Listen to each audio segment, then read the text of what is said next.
Blog Talk Radio. Well, hey everyone, it's Monday, and it's kind of dreary in the state of Wisconsin. The good part about that is I'm headed to the state of New York very soon, so hopefully with any luck at all, the weather will be wonderful and better. I'm just happy that, number one, I'm here. Number two, hopefully you're here. And number three, I know my guest is here. Super, super excited because we were having some technical difficulties the other day. So I'm thrilled that I'm able to have this show today. I'm thrilled that you guys are all here. Quick reminder, I'm doing the show today, as a matter of fact, and then, of course, we have one more show tomorrow, 1 o'clock Central Standard Time, and that's the owner of On-Channel Television, which I'm super excited to talk about. He's a huge promoter of independent filmmakers. So I'm very, very excited to be doing that show tomorrow, and then I'm off, of course, to New York City, and then, of course, I'm taking an extended hiatus till the end of the month. I've got lots of things to take care of. Quick reminders before we get going on the show. Number one, first of all, I have to make sure that I throw it to you guys now that the submissions are finished. We have had a change, which means the first weekend of January is when I'm actually having my Artists Alive Film Festival Los Angeles website. I'm okay. My festival has now been altered. It's going to be the first weekend in January. It's at the Vins on Fairfax. If you guys go ahead to the artistsalive.yolasite.com, you'll be able to go ahead and check out all the different places that we're going to be as long as we've got all the screenings confirmed, which should happen today. Check the website. Otherwise, go to fullfreeway.com, Artists Alive Film Festival Los Angeles, for more details. I want to do a quick update, which I just announced today, which I'm sure not everybody saw, but relative to 100 Looks of Love, which we're about to start filming this month. Official release date, Valentine's Day in New York City. Super, super excited about that. Why? Because if you're going to do a project all about love, you may as well release it on one of the most romantic days of the year, right? Super excited about that. But still seeking locations, still seeking help. Frankly, I won't lie to you, I could probably use another actor and a little more music. So if anybody's interested, it's 100 Looks of Love on Facebook. My website will be up this week along with the IMDb. If anybody's interested in loaning time, camera equipment, if you want to be on set, if you want to watch what's going on, if you want to be in the movie, if you want to throw me a location, if you want to just throw me, I don't know, product placement, just about anything. CIN4251@gmail.com is my email. So make sure that you get a hold of me one way or the other. I'd be more than happy to accommodate anybody visiting me. Love it. Absolutely love it. I think that's everything in terms of all of our announcements. Obviously, of course, I'll release the two articles that everybody's waiting to see this week, which is my Best Actor Award, which is Michael Gentili, the New York City-based actor. I will have his article published this week, and the big one, which is Robert De Niro, who I just saw, keynote speaker at NAB in New York City. Absolutely fabulous show. So without further ado, you're tired of listening to me, I'm sure. So let's talk to Antonio about his fabulous food and restaurants. Hi, Antonio. Hey, Cindy, how are you? I'm very excited and extremely nervous. You are an immensely big deal in New York City. I'm very humbled, very excited. Oh, very. Thank you. Very, thank you so much. Thank you. You're welcome. And thank you for your patience. I'm sorry about that little snafu. You know, in today's technology, you would think it would be so much easier to do a show like this because you're only in New York and I'm here. But modern technology screws up, so I appreciate you taking time to come on the show. Thank you so much. Okay. Well, let's start off with some basic questions. First of all, I read somewhere in some of my research that you had spent some time working with a day boat fisherman. I thought that was really neat. Talk to me about that. With the fisherman, yeah. Yeah. Tell me about that. That was my first experience, and it actually was my first restaurant after. I trained in culinary school, an important culinary school in Piedmont. And then I went in Liguria, where I used to work. Liguria is a region in northwest Italy. And then over there I used to work, directly with the fishermen because over there in Liguria, they don't go on the fish market, the restaurant, they don't go in the fish market to buy the fish, or they don't have a delivery company, but they come directly the fishermen inside the restaurant to sell the fish.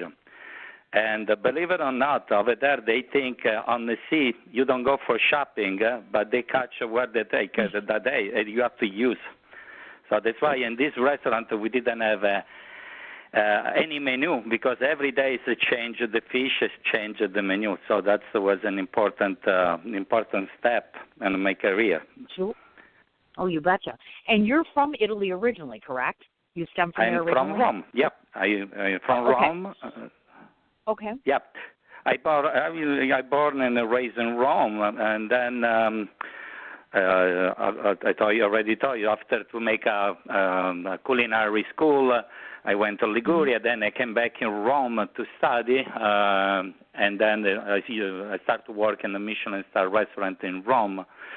I worked there for 7 years, an important restaurant, and then I came back in the States in 2008. Mm-hmm. In 2008, I used to work in many, many places in Manhattan, Queens, Westchester County. So that was my experience in a restaurant. So the restaurant, they gave me, the starting of what was Il Convivio Troiani, is a Michelin star restaurant in Rome where I learned almost everything over there. So because it was a complete restaurant, I started from the dessert and I finished to be the sous chef and the chef de cuisine over there. So it was an important step for my career.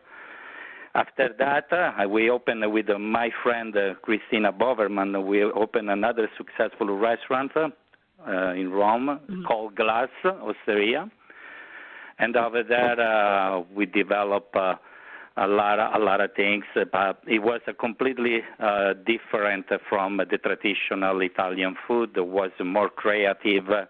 It was a lot of fusion technique. It was completely different, but it was another important experience. After that, I took a little break from the restaurant, and I used to work in the bakery because I want to develop deeply on flours and the pastry. So I went out from the restaurant. I started to work in the bakery, important bakery, on the pastry. I did important culinary professional cooking course from breakfast to the ice cream. That's why now today on Via Vai, everything that we make over there is we produce from ourselves. Everything is from the bread to the dessert, everything is homemade stuff. So it's an artisanal food. It's authentic. It's it's a little bit different over here because we don't have the usual American Italian dishes. Sometimes the people they come in the restaurant, they're a little bit confused because they don't find. I give you an example like a chicken parm or veal marsala, stuff like that. But then, with the time, they start to learn the real Italian food. It's always, an easy food because the Italian food is no crazy food. It's very simple because the Italian food starts from the countryside, from the old lady. They produce everything from themselves. They add in the countryside their rabbit. They have a chicken. They have eggs. They have a flour. They made everything homemade since the time. I just follow that direction. That's the secret of the Via Vai. Of course, with the new technique, with the new things. Of course. I have a question relative to that. Because you're from Italy, I have not gone yet. I'm hoping in the next year I'm going to get there. So I'm curious. Most of my listeners have not been to Italy. So could you tell us a bit about the difference between Italian food made in Italy versus here in the States, obviously? When we eat in New York City, we don't always get to have Italian food. Yeah, basically, it's more or less is the same. I mean, in other words, it's the Italians then created the Italian food in the States. Was from the immigrants that came over here. Usually the immigrants came with a huge family, so they have members like sometimes 13, 14, 15 people in the family. So because at the time they didn't have a lot of money to feed the 15 people, it was hard. So they started to, the basic was the pasta. So because the pasta was cheap, and when you make a lot of tomato sauce, and then you make the chicken. So they started with the three ingredients, and then they started to make the chicken cutlet, and then they started to put the mozzarella to create a more fancy. But basically, it was always pasta, tomato, and the chicken. That was the immigrants that they brought over here, the Italian food. In Italy, it was a little bit different because the people they eat in different ways. So, for example, over here, I see the people when they make a recipe, an Italian recipe. If you take a look at any cookbook, you find like 20 ingredients to make a pasta. In Italy, to make a pasta, we have just 3 ingredients sometimes. So basically, if you have to have a tomato sauce you make with the onions, or somebody that like onions and garlic, you put tomato and basil, and that's it. If you take a look at a recipe over here, you start with the celery, carrots, then the bay leaves, then the red white, then the vinegar. You never finish. So it's very complicated. And instead, the Italian food it's very easy to do. And the difference is just in that. We are very careful with the ingredients. So we don't use a lot of ingredients to make a pasta.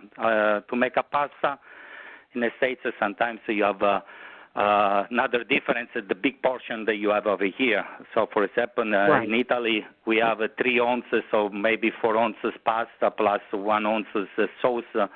That's a very heavy dish. Over here, in some places, not enough.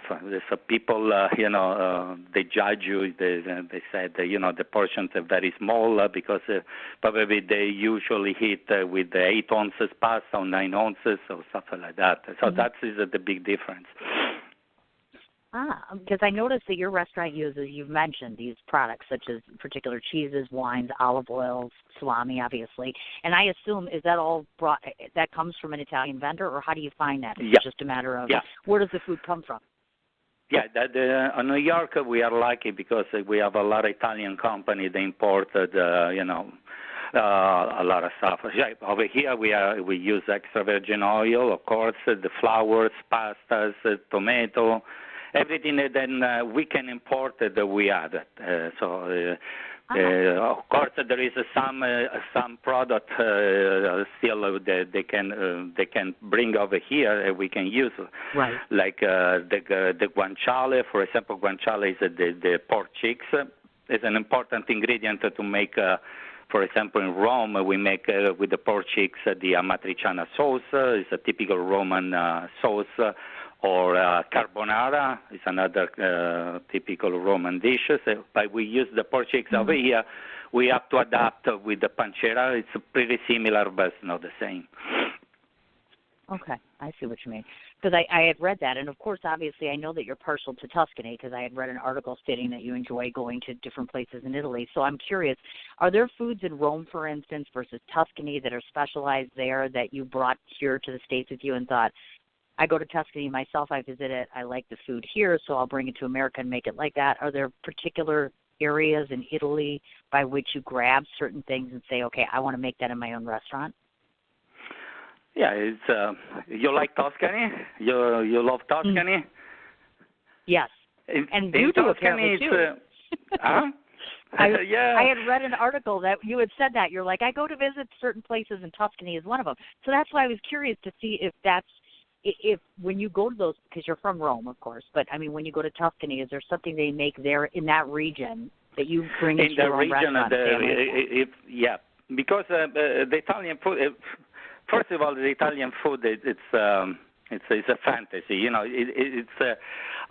Italy we don't have a typical Italian food. We have a regional food because every region is different from the other. So we don't codify from north to south the same food. Sometimes from town to town, probably 10 miles away, they have a different recipe.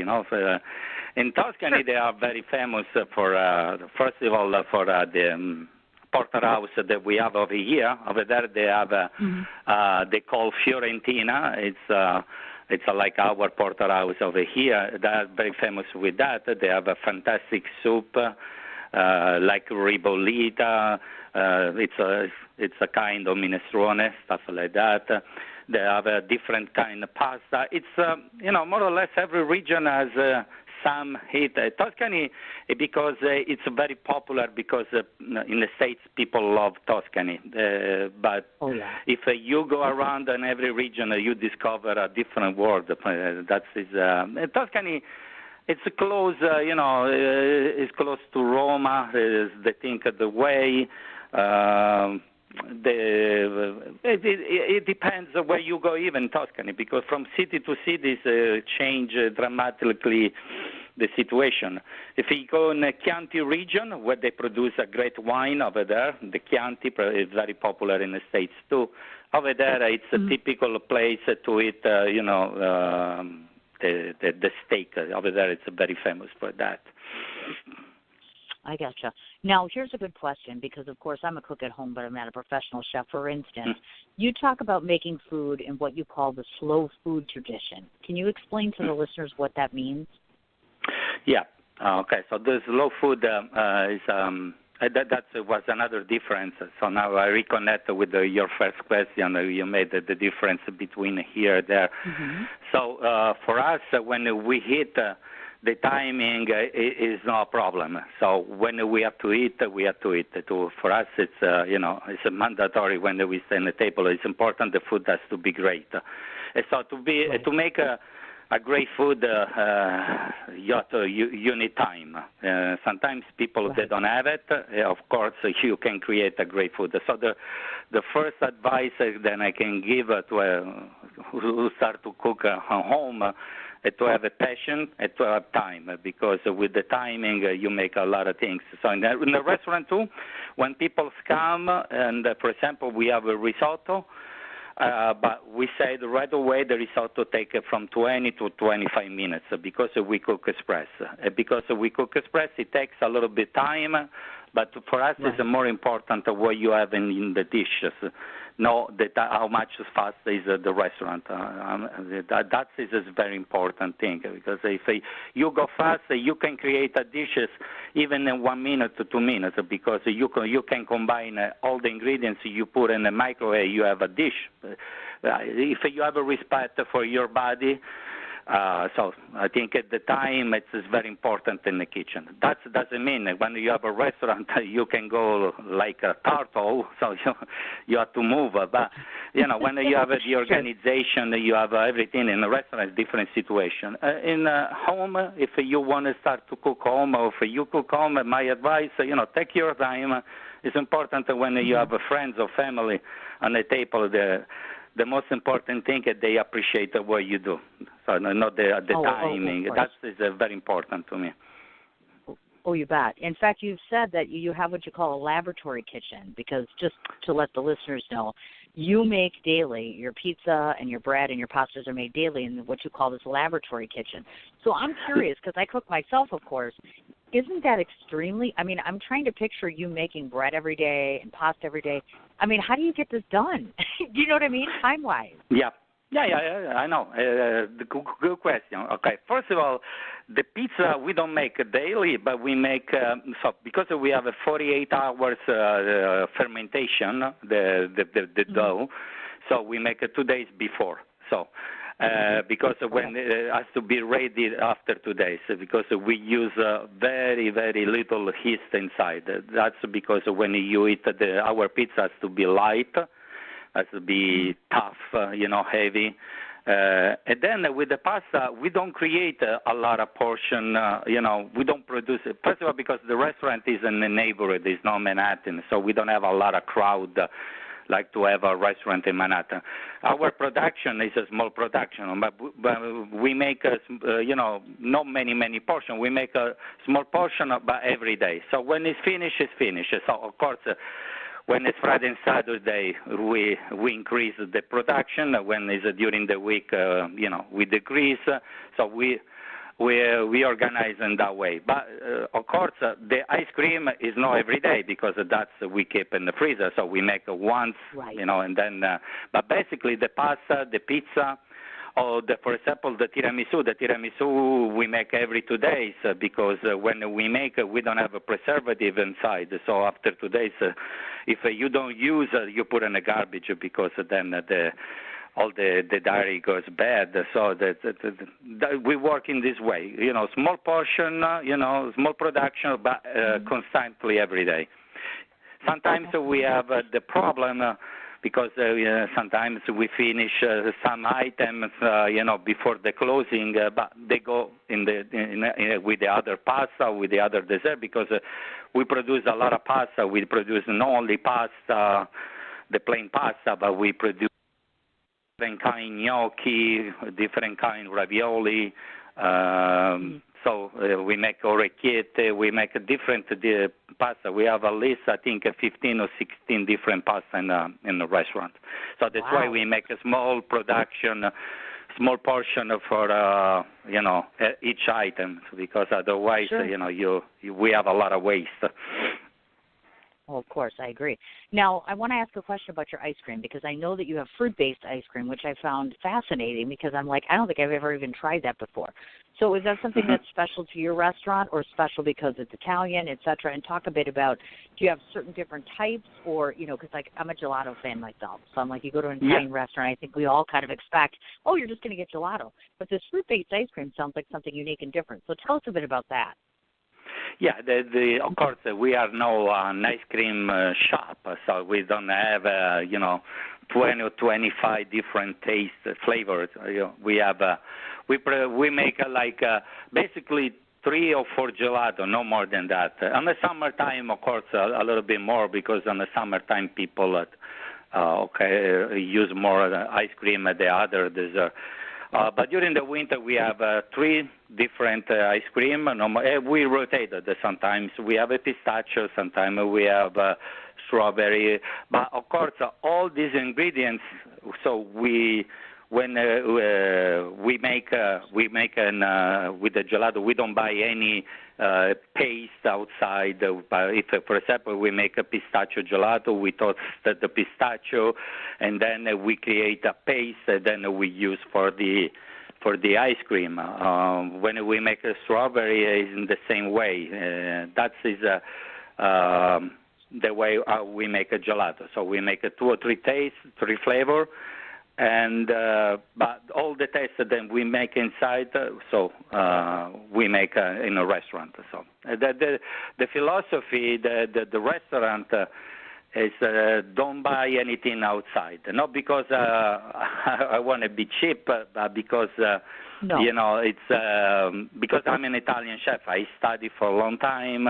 I did a lot of sacrifice in the restaurant. So to me, it's a shame to go outside to buy a simple tiramisu and probably is expired after 2 months.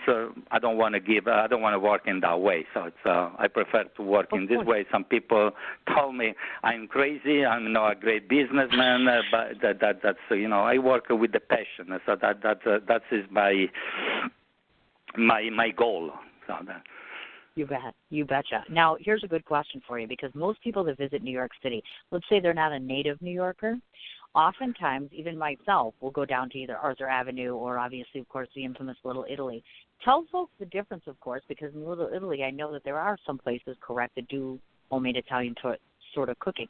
So tell the folks the difference between your restaurant, your facility, and going down to, let's say, Little Italy, because that seems to be a huge tourist spot. So maybe just differentiate a little bit about how you do things versus them, let's say. Yeah, in a part I already answered before. So the difference from, this kind of places, basically this place now Little Italy is very little. It's not like before. It used to be very big, little. Now it's very, very little. And over there, of course, you can find the old traditional American food. So if you come in New York and you want to taste that kind of food, of course, that is Arthur Avenue in Bronx or Little Italy in Manhattan. That's one of the best places that you can take. But over there, if you come in my restaurant, that doesn't mean that you don't find traditional Italian food, because we are traditional. So you can find the meatballs, you can find eggplant parmigiana, you can find lasagna. You can find many dishes like in a traditional Italian way, but of course in a different way. They are more light. When we cook express. So first of all, when when they come, people in the restaurant in the Hawaii, or they already know that sometimes they have to wait a little bit more, but then it's convenient when you finish to eat, because my job is not finished when you go out, you pay the bill. It's finished when you go home, you don't feel hurt for 2 or 3 days. That is that is my goal, because sometimes you go in some restaurant, everything is great, everything, but then you go home, then, because there is no balance from, for example, they deep fry, then they add butter, then they add the cheese, then everything is fantastic, but then, sure. Because it's changed even the way to eat now. Before they used to eat in different way, the people now, because there's a lot of television, a lot of magazine, everywhere they talk about food, so it's, they discover the metabolic disease, so the people, they watch out when they go in restaurants. I'm talking about over here in New York, then I can tell for all the rest of the United States. That's, I don't know. Yes, I do. I understand. Now, I know that you're educated, obviously, in Italy. You went to the Italian Culinary Institute for Foreigners, of course, and I know you've taken specialty classes. Now, this I didn't know. You spent a few years being a partner in a general contracting company, which I thought was very different because that's not cooking related. So how did you get into that? A completely different world. Yeah. I started. I was in construction. I was a carpenter. But, since I was child, all the food that goes around you in Italy, so I remember my mom, my grandma, so when they cook, I always got some attraction with the food. So then with the time, I discovered to invite people home, some friends, when they came, so the people said, "Oh my God, but you cook very well." They encouraged me, to change career, to do something different. And I try. Okay, I try to make an important culinary school. And then, I start to work in the restaurant. So I tell you, the first step, the first impact in the restaurant is always a little tough, because the life is completely different in the restaurant. It's very stressful with the time, with everything. So then with the time, I learn how to stay in the kitchen, how to stay in the situation, and then I develop a technique. But mainly the reason because I changed, because, I always had a passion for the food, because at home I always cook for myself or for my family. So that was another way to say, why don't try to go in this kind of business? I started to try, and then I felt comfortable with the time, and then I discovered to have the talent to stay in the kitchen, and that's how it became my life. I am not the only one, because it's a lot of people change career too, because they have a lot of traction, especially recently about this kind of field. There's a lot of people, they want to become a chef, they want to have a successful life in a restaurant. I started 25 years ago to do that, so that's. Oh my gosh! It was an important change for my life.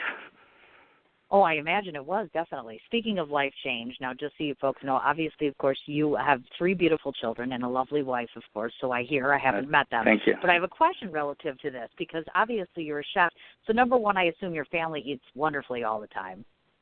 Number two, is your wife a professional chef, or is she in the business as well, or how does she fit into the whole puzzle? No, she's completely in another field. She's a lawyer, and she said, thank God that she doesn't work in the restaurant, otherwise we fight every day. We are in different field. That was the reason, because we totally agree in every single thing, because we are two completely different life. But when we go home, we create the family over here home, because in a restaurant it's very stressful. That's right.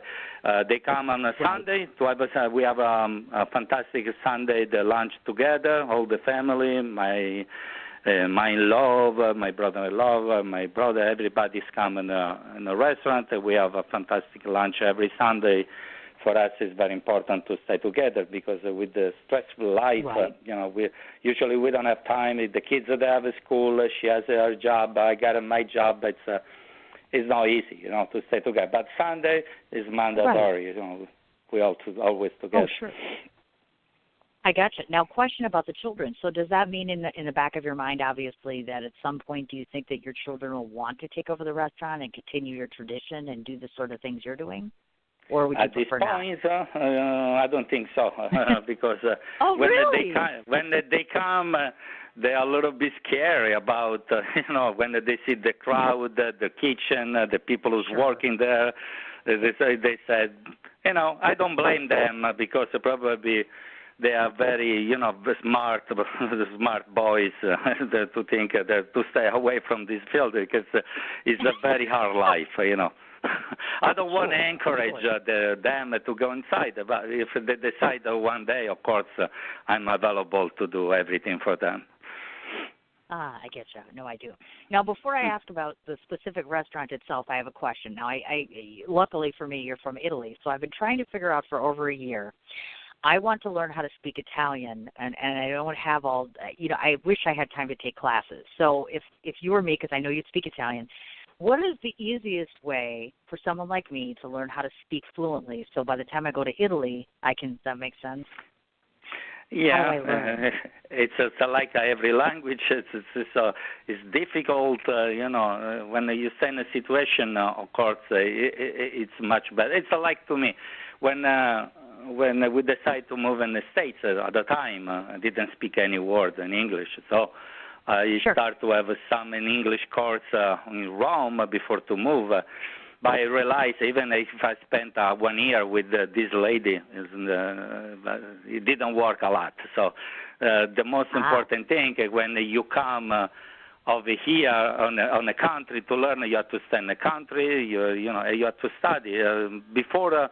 To go in a restaurant, so in the beginning, I remember I went in the school over here in the college. I spent in full immersion 7 hours a day with the English. Then I went to the restaurant to work. So it was very hard because to learn a language, it's not simple thing. You can go there. It's an Italian sound that you can learn because Italians, they are very social. So you stay there, people are very helpful there. Of course, it's a language. Then it really depends from person to person. Some people. I used to work in Rome with the Americans. There is one area in Rome called Trastevere. Trastevere has become an American neighborhood. This is full Americans. In the kitchen, I used to have 3 Americans from Texas, from Oklahoma. I was surprised because I can say Americans in the kitchen. Usually they don't. But because that was one of the reasons because they want to learn because they were in the school over there. But then in the restaurant, they want to come before to learn the Italian food. But then even because when you stay there, then you talk in Italian, If you have that kind of opportunity, of course, you have a more advantage, to stay inside the situation. And people after 6 months, I remember Japanese people too. They come a lot of Japanese in Italy to learn the Italian food. Japanese people after 1 year they were able to have a long conversation, but they start to talk very very very good way. Okay. Well, that doesn't sound too terribly bad then. I'm a little nervous, but I think I'll get it eventually. Yeah, but so about for you, my advice is if you got a chance, stay in Italy for as long as you can, because that is the only way to learn a language, because there is no other reason. I'm going to try. I think I'll try for like 2 weeks. My kids are going to go for vacation in summertime for 2 weeks, so that's my guess is next year I'll probably be able to go for like 2 weeks and then spend some time there and maybe write a little something. But if you want to learn. Otherwise, everybody speaks in English in Italy. Don't worry about it. Oh, no. Oh, my gosh. You don't want that. I think everybody's Italian. Darn it all. Okay, well, I'll keep that in mind. Okay, now, as far as your restaurant goes, I'm curious because I haven't been to the inside of it yet, but I did see, I'm curious about why all the carnival masks. Was there a reason for that? Is it an Italian thing, or is it something you like, or how did that happen? No, that was the decoration that my wife did because the front of the house is my wife's job. She decorated all the restaurant at the front, and because. Probably because she loves Venice, and because the mask in Venice, that's the symbol of Venice to bring the restaurant apart with Italy, because we have even with that pictures from Rome, we have a picture from Naples, so we recreate a little Italy inside the restaurant, and the mask was a little thing about Venice. I gotcha. Now, explain to your audience, because I come and go to New York all the time now, but to those that have never been there, explain the reasoning or rationale behind having the restaurant in Astoria versus another location in New York City. Was there a significant reason for that? Yeah, the first reason was because my wife she born in Astoria, Queens. And recently Astoria has developed a lot, so it's become an extension of the city, because we are with the train in 10-15 minutes you are in Midtown Manhattan, so it's not anymore a neighborhood, but it's become an extension of the city. Of course, because first of all, because she loves Astoria, because she born there, we still have an house over there. And then even because in the beginning we didn't have a great budget to go in the city, we started from little. So we opened the first restaurant in Astoria. It was our proud to open something for us, and we decided to stay in Astoria, even because, like I told you before, so that's Astoria now has developed a lot. There is a lot of population is increasing everything, so it's. We feel comfortable with that. And now we are thinking to have other project to open something else in the city in the future. Very, very nice. Now, I'm curious about this. When an individual comes in, because, of course, I know I've looked at your hours, and certainly you have some days you're opening at 12:30 and other days you're opening at 4 o'clock.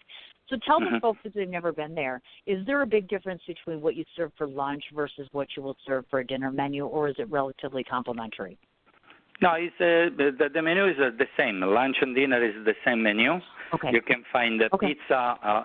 You can find pizza even on Friday and Saturday and Sunday we open just a lunch. The other day we open dinner, because in Astoria from Monday to Thursday there is no lot of activity, because the neighborhood goes to work, so it's a little bit empty. There is a small offices, but it's not good to stay open for lunch time. So we decide to close. In the beginning, we try to open a lunch, but the most crowd we have, of course, on the night. On the weekend, there is activity. We open even lunch.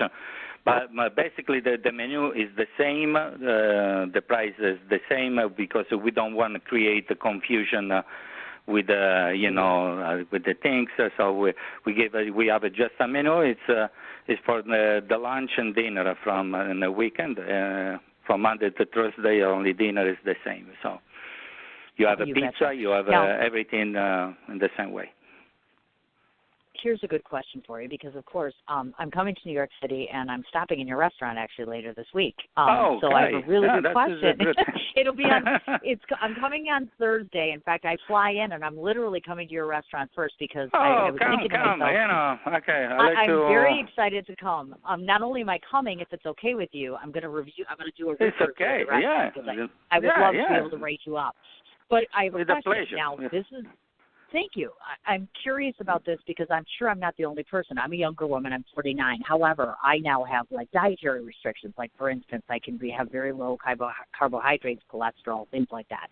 So if there are people listening like me that have some dietary restriction, what do you do in terms of accommodating that, just so that people know that you're able to service all sorts of genres, et cetera?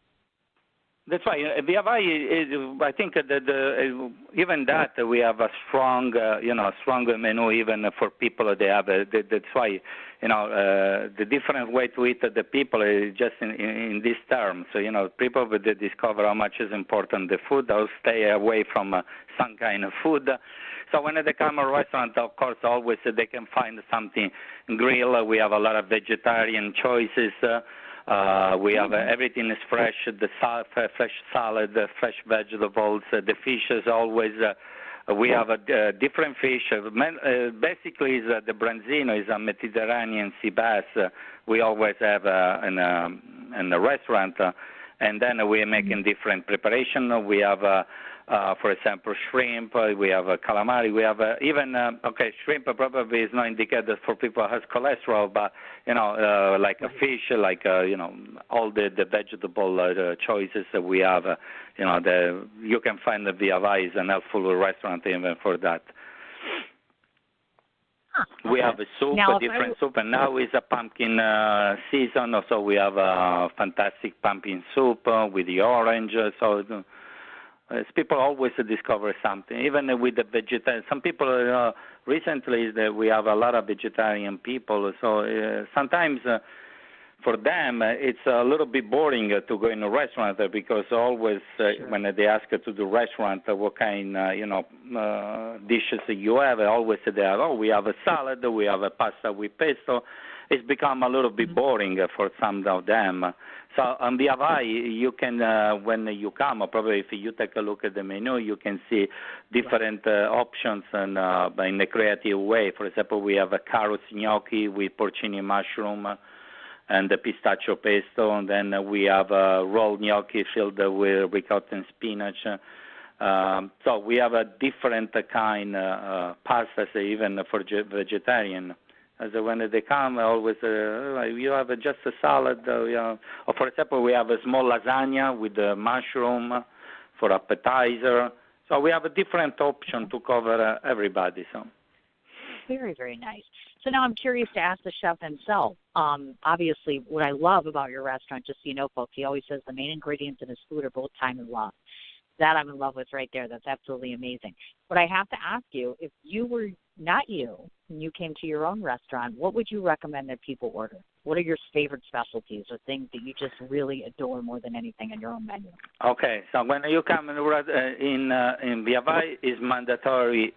The Roman dishes we have in the menu because I'm Roman, of course, and the ravioli. The ravioli is something different from others restaurants. Probably not because I won't celebrate myself. I'm not the person. But when you come over there, my indication: take the shrimp ravioli, and then you. Of course, even the option with the Roman dishes, we have matriciana, carbonara. If you are good with cholesterol, take that kind of dishes.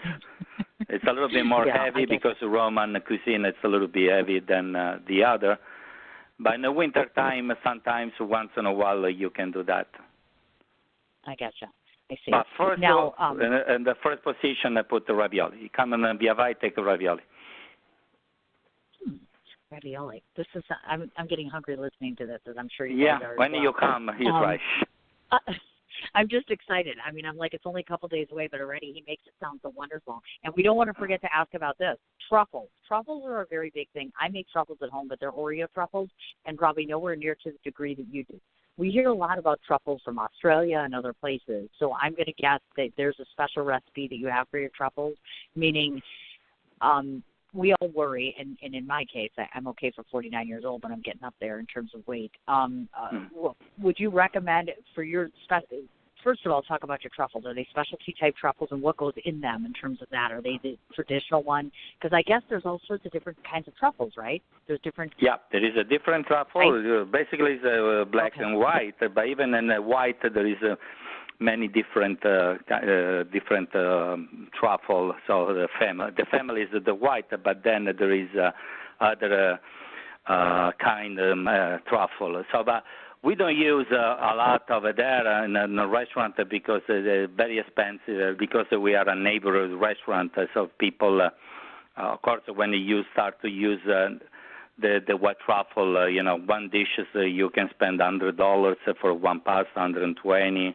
When I used to be the executive in the city, it was different because people They don't care about the money, so they come over here, they sit down, because they love the truffle, they used to take a truffle, they didn't care. In the neighborhood is different.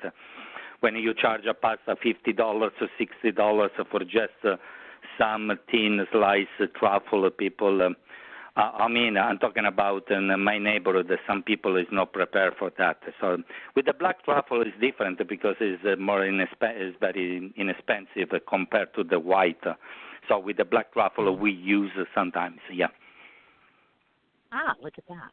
Okay, so I want to double check on this and make sure that I'm not screwing this up. So we'll go through this, of course, which is the hours. I want to make sure I have them right. So I'll read them off and you can let me know when I'm done. So Mondays we have 4 to 10. Tuesdays through Thursday, 12:30 to 10. Fridays and Saturdays are 12:30 to 11 p.m. And then Sunday, 12:30 to 10 p.m. No change in that? Yes, okay. Is a Monday through Thursday, yeah, it's 4 to 10. And Friday, Saturday is 12:30 to 11. And Sunday, 12:30 10. Okay, gotcha.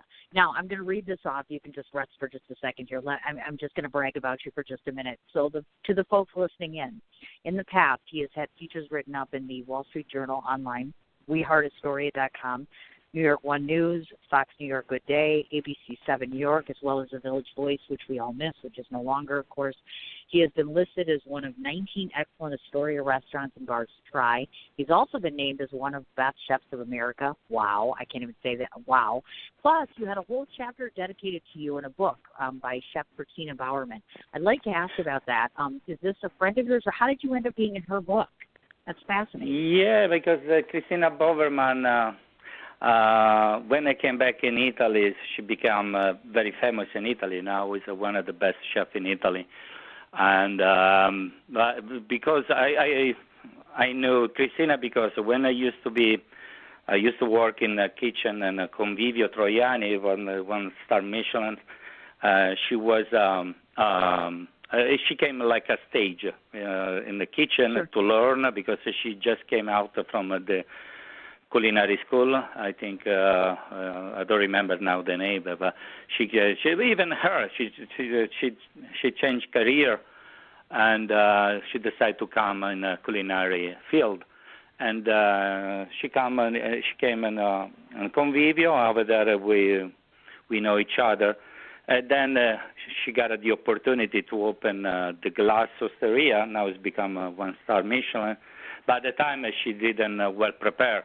So she was a little bit scared to take all the responsibility from herself. That's why she called me to help her to open the Glass. And I stayed there for 2 years and a half. I helped her to move the first steps, and then she became, a fantastic chef.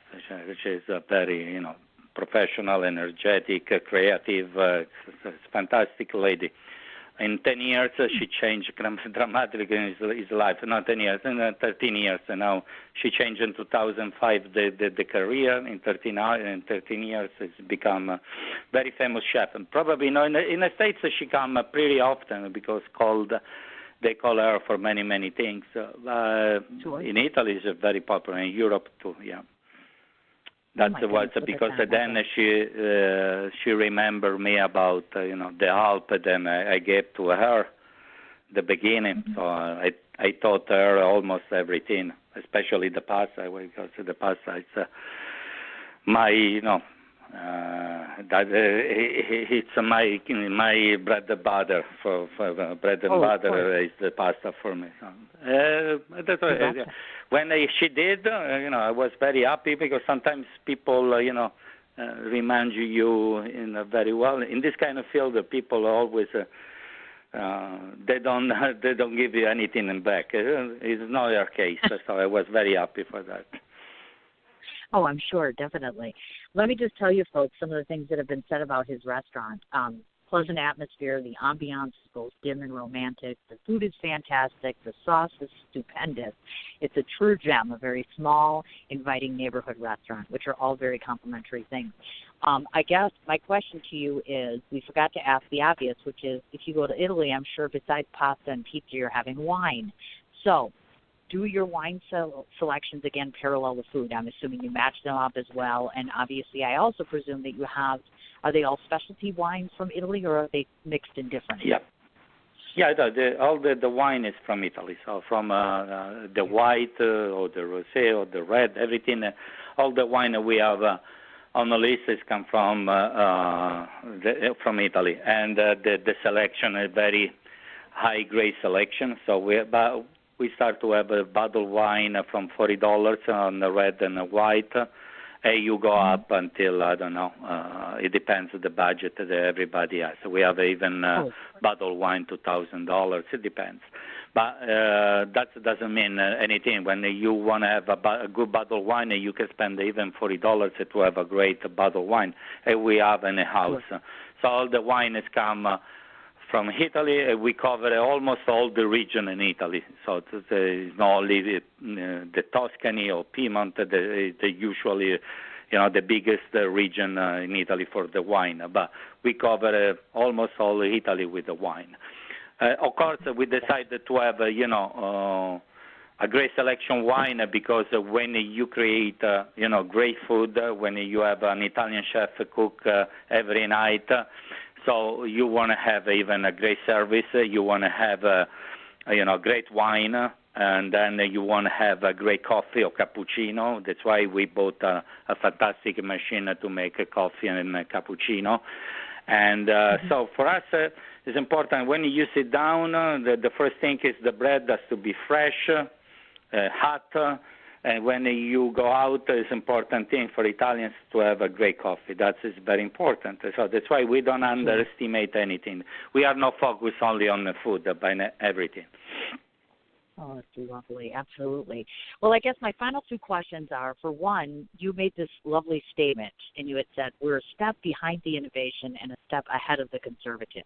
So I'm going to have you explain that.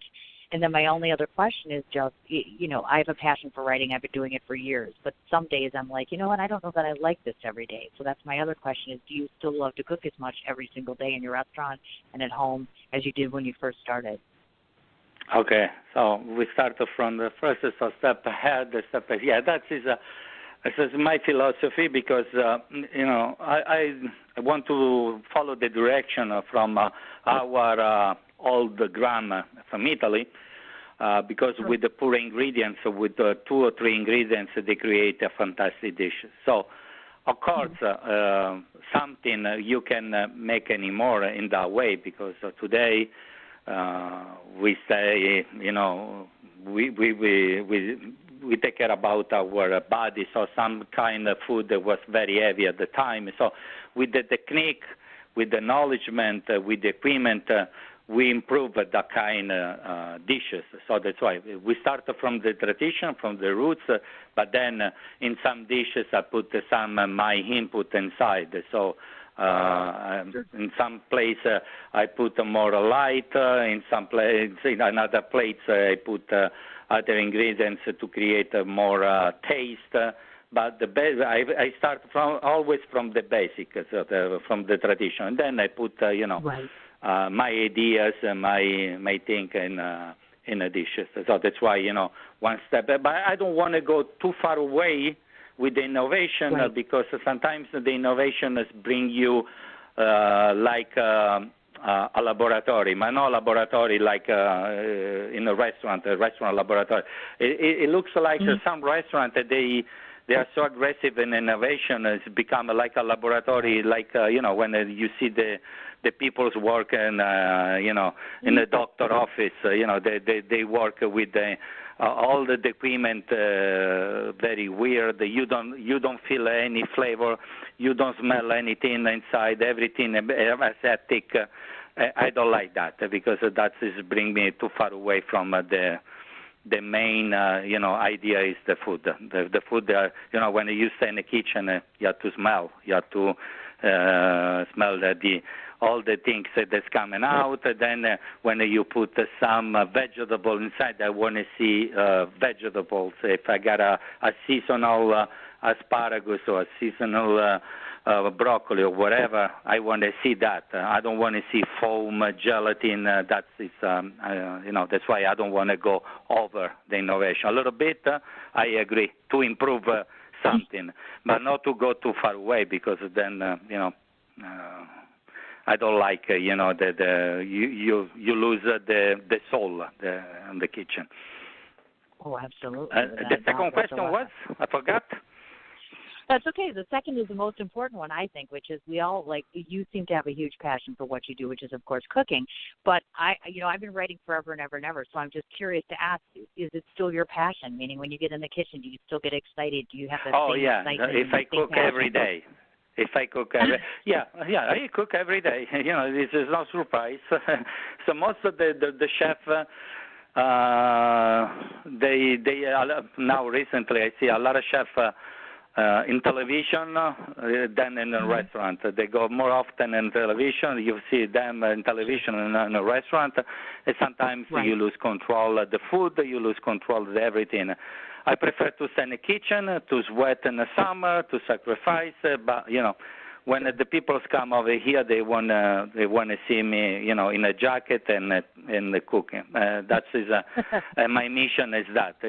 When you go, I know I agree to even to promote the restaurant, to promote your business. You have to do. Sometimes I think a little bit too much, because then when you go in some restaurant, you don't see anymore any chef in the kitchen. You see always the other people, but not the chef. Or sometimes you see the chef in front of the house to greeting people, to say hello, how are you, and then they spend 2 hours in the front of the house and they don't know what happened in the kitchen. I am the guy if you come in my restaurant, it's very difficult to see me in face, unless on the end of the service, of course. You betcha, of course.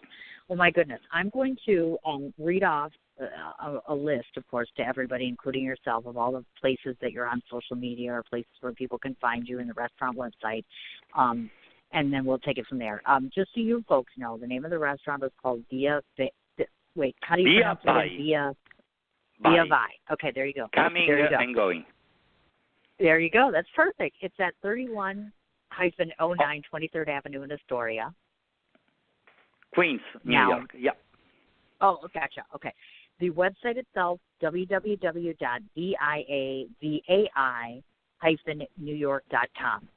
And they also are in the following places. They have an Instagram handle. They have a Twitter handle, which is all the same name, of course, which is Via New York City. Yeah, Via Vai, NYC. Yep, NYC. And you have a Facebook page with the same name, and you yourself are also on Tube. You're on Yelp.com. And I believe that's all the various different places to find you, if I'm not mistaken. And, of course, obviously at the restaurant. This lovely gentleman's name is Antonio Morichini. Did I get that right? Morichini, yes. Yeah. Oh, wonderful. So this is what I can say to you, my dear friend. I'm so very grateful, number one, that you came on my show. Number two, I will come in on Thursday, and I'll do a full critique. I'll taste the food. I'll do a lovely write-up after I get done that I can publish all over the place, get people to come there. I'm just so super excited to be able to try the food, of course, and I will be bringing in a whole slew of people, not in November, but December before the holiday comes. I have a whole bunch of people that are coming for my cast, for my film, and we'll all dine there together after the fact as well. I'm so grateful that you came on, and I'm so excited to be able to meet you this week. Truly. Okay. Thank you for your time. Definitely. I'll be seeing you Thank you, Cindy, for your time. We had a nice conversation. Thank you so much. Thank you. Anytime, my dear. You have a good day, and I'll talk to you in a couple days. You too. Thank you. I'm waiting for you. All right. Bye-bye. Oh, bye-bye. Thank you.